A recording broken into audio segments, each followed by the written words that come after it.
Okay, welcome again in next video. Okay, जैसे first video में हमने देखा था जेनेटिक्स स्टार्ट कर दिया था हमने, और उसमें हमने देखा था कि सर ब्रिगेड जोहान मेंडल ने किस तरह से 7 कैरेक्टर्स के ऊपर काम किया है। ओके, तो ये कैरेक्टर्स किस तरह से एक्सप्रेस होते हैं ये देखने के लिए ही हमें उनके लॉज देखने हैं। ठीक है, तो यहाँ पे मेंडल्स के लॉज हम देख रहे हैं। ओके, बेसिकली 3 लॉज है और इन लॉज के अंदर सब लॉज आते हैं। So I am going to start here with the first law and that is a law of dominance. Okay, so नाम ही इंडिकेट करता है डोमिनेंस, डोमिनेंसी। ओके, तो जब यहाँ पे लॉ ऑफ डोमिनेंस जो है ये क्या इंडिकेट करेगा, ये पेरेंट जो है मेल फीमेल या फिर डॉर्फ टॉल जो हेटेरोजाइगस पेरेंट है, इन दोनों के अंदर जो डीएनए है, जो जीन्स है, जो रिकॉम्बिनेशन है इनका, ओके, तो इनके जीन्स और इनके एलील्स, ये जो फैक्टर है ये अपने अपने डोमिनेंसी के हिसाब से एक्सप्रेस होंगे। मतलब उनके अंदर जो कैरेक्टर है वो उनको एक्सप्रेस करने के लिए यहाँ पे रिस्पॉन्सिबल रहेगा। तो अगर सिंपली हम ये देख रहे हैं यहाँ पे कि अगर कोई कलर, पॉड शेप, कोई भी कैरेक्टर, तो अगर वो नॉर्मली डोमिनेंट ट्रेट एक दिखाता है तो उसका जीन्स डोमिनेंट है। ओके, और अगर नहीं दिखाता है तो वो रिसेसिव है। तो ये कौन से लॉ के तहत हो रहा है, ये इसके तहत हो रहा है law of dominance. So law of dominance क्या इंडिकेट करता है, law of dominance used to express only one of the parental character in monohybrid cross. जो मोनोहाइब्रिड क्रॉस है, किसी सिंगल कैरेक्टर के लिए हम अगर क्रॉस बना रहे हैं तो उसके अंदर दोनों पेरेंट्स में से किसी एक पेरेंट का जो कैरेक्टर है, जो डोमिनेंट होगा, उसी को एक्सप्रेस करेगा। ओके, या फिर अगर दोनों मोनोहाइब्रिड क्रॉस हम कर रहे हैं सिंगल ट्रेट के लिए, अगर हम यहाँ पे देख रहे हैं क्रॉसेस, तो यहाँ पे क्या होगा कि दोनों पेरेंट्स में से कोई भी एक ही पेरेंट जो डोमिनेंसी रखेगा वो एक्सप्रेस होगा। ओके, और जो रिसेसिव है वो सप्रेस हो जाएगा। ठीक है, सो लॉ ऑफ डोमिनेंस जो इंडिकेट करता है कि जो कैरेक्टर्स है जो पेरेंटल जनरेशन में, मोनोहाइब्रिड क्रॉस में, F1 जनरेशन में, दोनों में से एक ही जो डोमिनेंट ट्रेट है वो एक्सप्रेस होगा, जो रिसेसिव है वो नहीं होगा। बट इन F2 जो F2 जनरेशन है, इसके अंदर दोनों के दोनों, अगर पेरेंट मेल पेरेंट भी डोमिनेंट है और फीमेल भी है, तो दोनों के दोनों एक्सप्रेस हो पाएंगे। ये कैसे होगा, इसके लिए हमें यहाँ पे छोटा सा एग्जांपल देखना पड़ेगा। और आप सभी को पता है कि हम जेनेटिक्स के जो एग्जांपल है, जो ट्रेट है, वो पनेट स्क्वायर या चेकर्स बोर्ड की हेल्प से एक्सप्लेन करते हैं। ठीक है, तो यहाँ पे चेकर्स बोर्ड ड्रॉ करना काफी टाइम टेकिंग प्रोसेस है। So all of you know what is checkers board. तो वहां पे हम ये देखेंगे, हमें यहाँ पे स्टेम की हाइट का एग्जाम्पल ले रहे हैं लॉ ऑफ डोमिनेंस समझने के लिए। ठीक है, तो आप देखिए यहाँ पे ये है टॉल कैरेक्टर या फिर tall parent and dwarf parent, heterozygous parent है। पेरेंटल जनरेशन में pure tall and pure dwarf. जब इनका सेल्फिंग होगा, जब इनका क्रॉस बनेगा, ठीक है, तो उसमें F1 में हमें सभी कैरेक्टर सेम दिखेंगे, हाइब्रिड दिखेंगे, क्योंकि इन दोनों का सेल्फिंग, इन दोनों का जो रिकॉम्बिनेशन है वो ऑलमोस्ट सेम होगा, क्योंकि ये F1 है। तो इसमें जो सभी हाइब्रिड कैरेक्टर आए हैं, तो F1 के अंदर इन दोनों में से, मान लो कि अब ये T है तो हम यहाँ पे बोल सकते हैं कि ये डॉर्फ पेरेंट है और ये है ये टॉल पेरेंट है। ये हम देखते ही बोल सकते हैं, वाई, क्योंकि F1 में वो दिखेगा ही दिखेगा, बट F2 के अंदर ये डिस्ट्रिक्टली दिखेगा, अलग वे में दिखेगा। तो इसके लिए हमें इसी गमेट्स का F2 क्रॉस देखना पड़ेगा, जिसमें हमें इन सब का क्रॉस करने से मिला है एक pure tall, 2 pure hybrid and pure dwarf. तो जब हम क्रॉस देखते हैं या फिर पनेट स्क्वायर भी हम यहाँ पे देखते हैं, पनेट स्क्वायर की स्टडी भी हम करते हैं, तो यहाँ पे हमें क्या पता चलता है कि जो 1/4 पार्ट है रैंडम फर्टिलाइजेशन के बाद वो प्योर टॉल मिला है, जो 1 या फिर हाफ 1/2 या हाफ पार्ट है रैंडम फर्टिलाइजेशन का वो हाइब्रिड मिला है, और अगेन 1/4 जो है वो प्योर रेसेसिव मिला है या डॉर्फ मिला है। सो यहाँ पे फिनोटिपिक रेशो आप देख सकते हो, 1/4:1/2:1/4 रेशो फिनोटिपिक है, जो कि यहाँ पे जीनोटाइप में गैमेट्स में pure tall, then hybrid and pure dwarf, इस तरह का रेशो हमें मिला है। तो यहाँ पे ये जो टॉलनेस है ये दिखाता है कि ये डोमिनेंट है, इसीलिए वो एक्सप्रेस हुआ है। ये रेसेसिव है इसलिए एक्सप्रेस नहीं हुआ, मतलब ये पौधा छोटा ही रह गया स्टेम में, ये बहुत बढ़ गया, और ये दोनों इससे थोड़े छोटे या फिर मीडियम कैरेक्टर, क्योंकि ये हाइब्रिड है। तो इस तरह से लॉ ऑफ डोमिनेंस F1 और F2 में एक्सप्रेस होता है। हम बात करते हैं सेकंड लॉ की, that is a law of segregation. नाम इंडिकेट करता है सिग्रीगेट करना, सेपरेट करना, आइसोलेशन करना। आप सभी को पता है लॉ ऑफ सिग्रीगेशन क्या है। लॉ ऑफ सिग्रीगेशन का मतलब क्या होता है। लॉ ऑफ सिग्रीगेशन देखने के लिए हमें एक चीज यहाँ पे ध्यान में रखनी होगी कि ये जो लॉ है, this law is purely based on alleles, okay. क्योंकि जो भी पेरेंट है, मेल, फीमेल, डॉर्फ, टॉल, ठीक है, जो भी पेरेंट है, इनके जो एलिल्स है, ये एलिल्स इजीली मिक्स नहीं होते, इजीली ब्लेंडिंग नहीं होते, ठीक है। अगर हम F1 की बात करें या F2 की भी बात करें, ठीक है, F1 में तो वो ठीक है, मिक्स हो भी जाएंगे, हम उनको फाइंड आउट नहीं कर पाएंगे, बट F2 या टेस्ट क्रॉस, बैक क्रॉस की अगर बात करते हैं हम, तो इस तरह से अगर F2 भी देखेंगे तो तब हमें पता चलेगा कि ये जो एलिल्स है, ओरिजिनल जीन्स के जो वेरिएंट है, इन एलिल्स में से अगर एक जीन के 5 एलिल है या फिर एक जीन के 3 एलिल है, तो इन तीनों में से कौन से 2 डोमिनेंट है, कौन सा एक डोमिनेंट है, कौन सा रेसेसिव है, यही हमें यहाँ पे लॉ ऑफ सेग्रीगेशन में देखना है। तो लॉ ऑफ सेग्रीगेशन जो है, just I told you here that law states that shows that alleles do not blend. They do not show blending. So इसका मतलब वो मिक्स नहीं होते, एलिल्स जो है पेरेंट्स के सेपरेट होते हैं, सिग्रीगेट होते हैं, आइसोलेट होते हैं, as the name indicate law of segregation. तो ये किस तरह से या फिर कौन से एग्जाम्पल के साथ 2 एग्जाम्पल्स आते हैं लॉ ऑफ सेग्रीगेशन के। पहला आता है इनकम्प्लीट डोमिनेंस एंड नेक्स्ट आता है को डोमिनेंस। तो यहाँ पे हम फर्स्ट एग्जाम्पल देखने जा रहे हैं इनकम्प्लीट डोमिनेंस। नाम इंडिकेट करता है कि डोमिनेंट है कैरेक्टर, बट पूरी तरह से नहीं है, आधा है, पार्शियली। हम इसको पार्शियल डोमिनेंट भी बोल सकते हैं और पार्शियली डोमिनेंस भी बोल सकते हैं, ओके। पार्शियली डोमिनेंस, इसका मतलब क्या हुआ कि मान लो कि कोई कैरेक्टर है, ओके, कोई जीन है और उसके 2 एलील है, उसमें का एक एलील जो है वो डोमिनेंट है, दूसरा एलील जो है वो रेसेसिव है। तो जो डोमिनेंट है वो एक्सप्रेस हो जाएगा, दूसरा रेसेसिव है वो नहीं एक्सप्रेस होगा। बट अगर इसके 3 एलील्स है, 2 डोमिनेंट है और एक रेसेसिव है, पहला प्योर डोमिनेंट है वो भी एक्सप्रेस होगा, दूसरा भी एक्सप्रेस होगा, बट ये दोनों साथ में है, ओके, और दोनों अलग अलग जीन्स के लोसाई पे प्रेजेंट है, ठीक है, मतलब वो सेग्रीगेटेड है, तो दोनों अपना अपना इफेक्ट दिखाएंगे, तो दोनों के दोनों एक्सप्रेस नहीं हो गए, दोनों हाफ पार्शियली एक्सप्रेस हो गए, दैट्स व्हाई इनकम्प्लीट डोमिनेंस। यहाँ पे हम एग्जांपल लेते हैं फ्लावर के कलर का। फ्लावर के कलर के अंदर अब हम देखेंगे this is a parent generation, जिसमें हम लेंगे red, pure red flower and pure white flower. All of you know red means presence of dominant colour और dominancy and white means absence of colour और रेसेसिवनेस। पेरेंटल जनरेशन के gametes है यहाँ पे, this one and this one, capital और small और red और dominant and recessive. इन दोनों का सेल्फिंग जब होगा, क्रॉसिंग जब होगा, हाइब्रिडाइजेशन जब होगा, तो F1 में मिलेगा all pink. And all pink क्या दिखाता है? It shows that all the gametes, all the offsprings are hybrids. It shows that they are hybrids because they are all pink.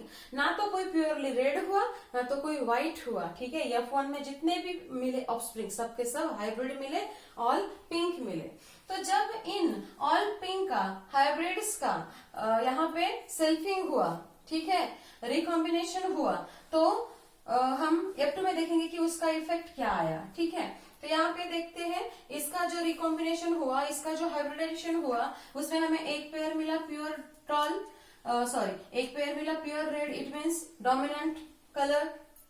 Colour के लिए जो जीन है, जो एलील है, वो डोमिनेंट है।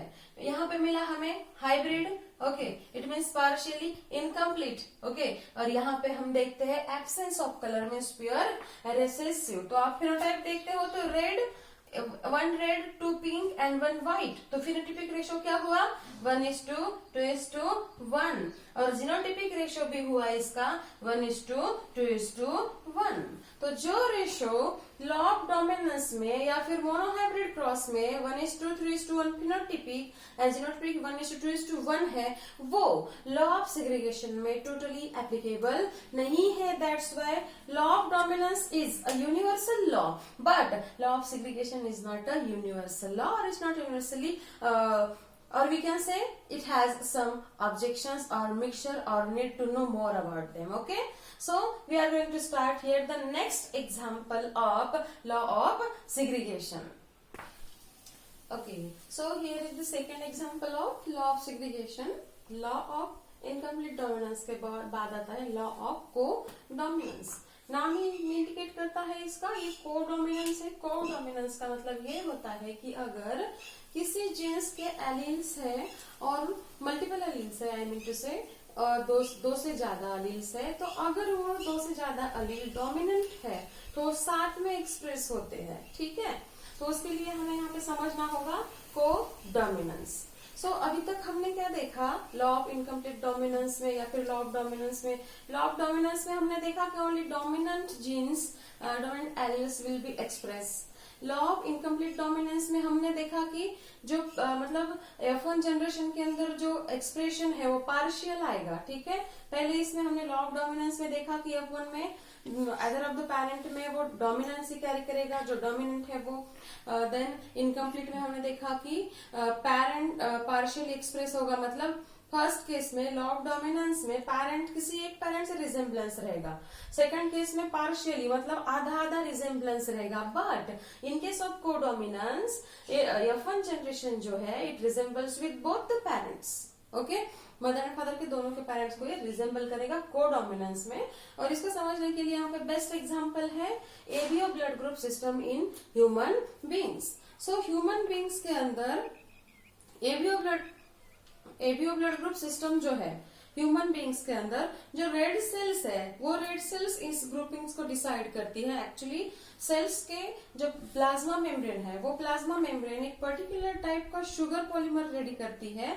ठीक है, और ये जो शुगर पॉलीमर है ये शुगर का या फिर ये जो शुगर पॉलीमर है ये कंट्रोल किया जाता है पर्टिकुलर जीन के द्वारा, और ये जीन इंडिकेटेड होता है आई। ठीक है, इम्यूनोग्लोबुलिन है इसलिए आई। सो ब्लड ग्रुपिंग के अंदर जो आरबीसीज है, ठीक है, आरबीसीज जो है उनका जो प्लाज्मा मेम्ब्रेन है वो प्लाज्मा मेम्ब्रेन का surface particular type of sugar produce करता है, उस शुगर को कंट्रोल करता है ये इम्यूनोग्लोबुलिन का। यहाँ पे जो जीन हम यूज कर रहे हैं वो I, that's why I capital I यहाँ पे हम ले रहे हैं इस जीन को समझने के लिए। सो blood group it is controlled by the gene, यहाँ पे आप देख रहे हो कैपिटल आई इम्यूनोग्लोबुलिन इसलिए आई, जिसको हम एंटीबॉडी भी बोलते हैं दूसरी लैंग्वेज में या फिर दूसरे वर्ड में।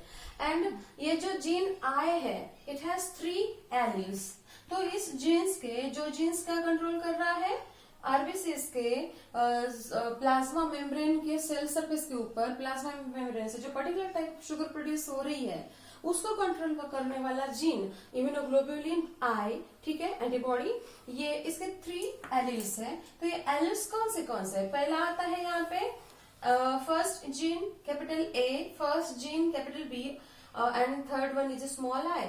इट मीन्स व्हाट, पहला भी डोमिनेंट है दूसरा भी है, थर्ड एलील डोमिनेंट नहीं है। ठीक है, तो यहाँ पे हम देख सकते हैं इसका सिंपल मतलब ये होता है कि आई एंड ए ये जो है ये this one will produce slightly different type of sugar. I A अलग प्रोड्यूस करेगा, आई बी करेगा अलग, बट दोनों स्लाइटली डिफरेंट करेंगे बट शुगर जरूर प्रोड्यूस करेंगे। बट आई जो है it produces no sugar because वो प्योरली रेसेसिव है एंड दे आर डोमिनेंट।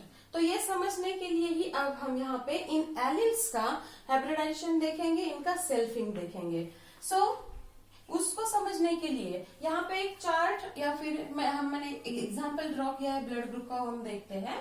तो जब भी सेल्फिंग हो रहा है इन जीन्स का, ठीक है, इम्यूनोग्लोबुलिन के जीन्स का, तो अगर वो जीन आई अगर उसके पास डोमिनेंट ए है, ठीक है, पहला वाला कॉम्बिनेशन और दूसरा भी डोमिनेंट ए, तो हमें यहाँ पे गैमेट्स मिलते हैं IA it means blood group है ए बिकॉज ए इज डोमिनेंट, दोनों के दोनों डोमिनेंट है तो एक्सप्रेस हो जाएंगे। दूसरा यहाँ पे आप देख सकते हो gamete IAIB blood group, gametes IAIB blood group हो जाएगा AB। तीसरा आता है एक डोमिनेंट है IA और यहाँ पे दूसरा I छोटा है, इट मीन्स इट्स रेसेसिव। पहला डोमिनेंट, दूसरा रेसेसिव। सो एक डोमिनेंट एक रेसेसिव हाइब्रिड हो गया तो ऑब्वियसली जो डोमिनेंट है वो एक्सप्रेस होगा, रेसेसिव सप्रेस होगा। तो यहाँ पे ये इनएक्टिव है, एक्सप्रेस नहीं हो पाएगा रेसेसिव रहने की वजह से, so blood group will be only A। Then आप देख सकते हो यहाँ पे IBIA दोनों के दोनों डोमिनेंट है, गमेट्स भी IBIA, so blood group will B AB। Immunoglobulin antibody और ये जो AB है ये एंटीजेन्स होते हैं, ठीक है, ये आप ध्यान में रखना, ये एंटीजेन्स होते हैं, ठीक है, सो AB ये ब्लड ग्रुप आएगा। देन यहाँ पे immunoglobulin B and B both are dominant, that's why blood group will be B, क्योंकि दोनों डोमिनेंट है तो एक्सप्रेस होंगे। देन यहाँ पे देखो IB and small I dominant and recessive, dominant recessive में जो डोमिनेंट है वो एक्सप्रेस होगा, that's why blood group is B।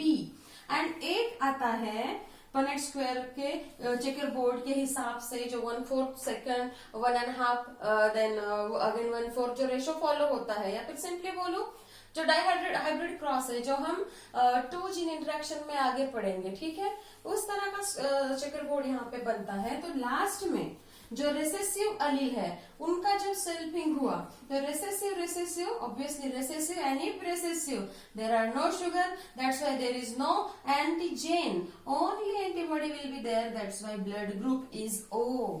Okay, बाकी ये पॉजिटिव नेगेटिव आप सभी को पता है। अगर ब्लड ग्रुप पॉजिटिव नेगेटिविटी बता देती हूँ, ब्लड ग्रुप की पॉजिटिव और नेगेटिवनेस जो है ये रेसेस फैक्टर से पहचानी जाती है, जैसे कि antigen A, antigen B, antigen यहाँ पे AB, ये 3 हो गया। तो चौथा या एंटीजन D हम जिसको बोलते हैं, ठीक है, एंटीजन D।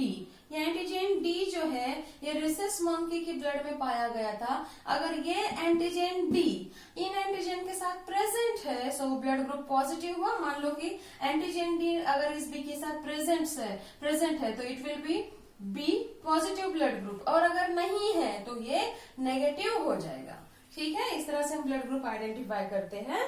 सो यहाँ पे हम देखते हैं कि ये जो गैमेट्स है, जैसे कि मैंने यहाँ पे आपको बताया कि ये जो गैमेट्स है, देखो एक है डोमिनेंट एक है recessive, so obviously dominant express होगा और रेसेसिव नहीं। यहाँ पे दोनों के दोनों डोमिनेंट है, दोनों एक्सप्रेस हो जाएंगे, ठीक है। ये ऐसा क्यों हो रहा है? So this is just all because of codominance साथ में एक्सप्रेस होना है, दैट्स व्हाई।